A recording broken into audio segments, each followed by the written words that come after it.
তো এরকম hair edit করতে আপনাদেরকে কোনো পিসির দরকার নেই, আপনারা জাস্ট মোবাইল দিয়ে এডিট করতে পারবেন। জাস্ট আপনারা ভিডিওটা ফুল দেখলে তাহলে আপনারা শিখতে পারবেন। তো আপনার অ্যারো চিহ্নের দিকে লক্ষ্য রাখলে আপনারা কিন্তু খুবই সহজে শিখতে পারবেন। তো মূল ভিডিওতে চলে যাই। তো আপনি যেই ছবিটা এডিট করবেন সেই ছবিটা গ্যালারি থেকে চুজ করে নেবেন। একটু মনোযোগ সহকারে দেখবেন ভিডিওটা, তাহলে আপনার মতো খুবই সহজে শিখতে পারবেন। তো আপনাদেরকে একটু নর্মাল চুলগুলো দেখাই যে নর্মালি চুলগুলো কীরকম আছে। তো এই ছবিটাকে এখন আমি শেয়ার করে দেবো পিকচারে। আমি কিন্তু কাজটা পিকচার দিয়েই করব।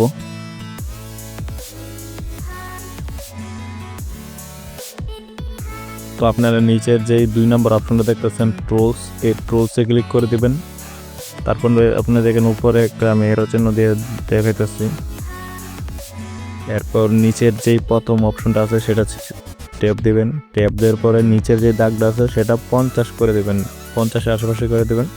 আর উপরের যেই দাগটা আছে সেটা আপনার ছবি অনুযায়ী বা চুল অনুযায়ী আপনারা সিলেক্ট করে নিতে পারবেন বাড়িয়ে কমে। তো এখন আমি চুলটাকে একটু আপনার এডিট করে দেখাই, আপনারা কীরকম রেজাল্টটা দেখেন।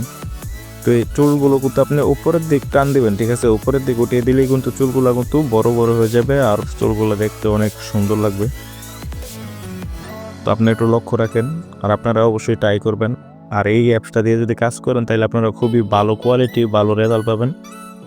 এই অ্যাপসটার লিঙ্ক আমার ডিসক্রিপশন বক্সে টেলিগ্রাম চ্যানেল দেওয়া আছে, আপনারা সেখান থেকে ডাউনলোড করতে পারবেন, খুবই প্রিমিয়াম। তো যারা ফটো এডিটিং করতে চান বা শিখতে চান তারা আমার সাথে যোগাযোগ করতে পারেন আমার স্ক্রিনে দেওয়া হোয়াটসঅ্যাপ নাম্বারে। চুলগুলা যে জায়গার মধ্যে বাড়তি হয়ে যায় সেই জায়গার আপনারা কমিয়ে নিতে পারবেন। আপনারা উপর থেকে নিচের দিক টান দিলে আপনার চুলগুলা কমে যাবে। তো নিচের সাইড যেই চুলগুলো আছে সেইগুলো এখন এডিট করব, আপনারা একটু লক্ষ্য রাখেন। এই যে এই চুলগুলো আছে সেটি হালকা হালকা করে উপরের দিক নেবেন, হালকা হালকা করে উপরের দিক নিলে কিন্তু এটি কিন্তু সুন্দর লাগবে। আর আপনি যদি বেশি করে নেন তাহলে কিন্তু চুলগুলো কিন্তু এলোমেলো হয়ে যাবে আর দেখতেও সুন্দর লাগবে না। তো আমার চুলের কাজটা শেষ, আশা করি আপনারা শিখতে পারছেন। তো এখন বিফোর আফটার দেখায় আপনাদেরকে। এটা দেখেন বিফোর, এটা দেখেন আফটার, কত সুন্দর লাগতেছে।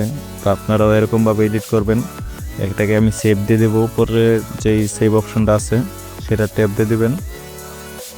তো আপনার যদি জেপিজি সিলেক্ট থাকে তাহলে জেপিজি দিয়ে দেবেন, জেপিজি দিয়ে আপনি সেভ দিয়ে দেবেন। আর এখন দেখেছেন ফাইনাল লুকটা কীরকম হয়েছে।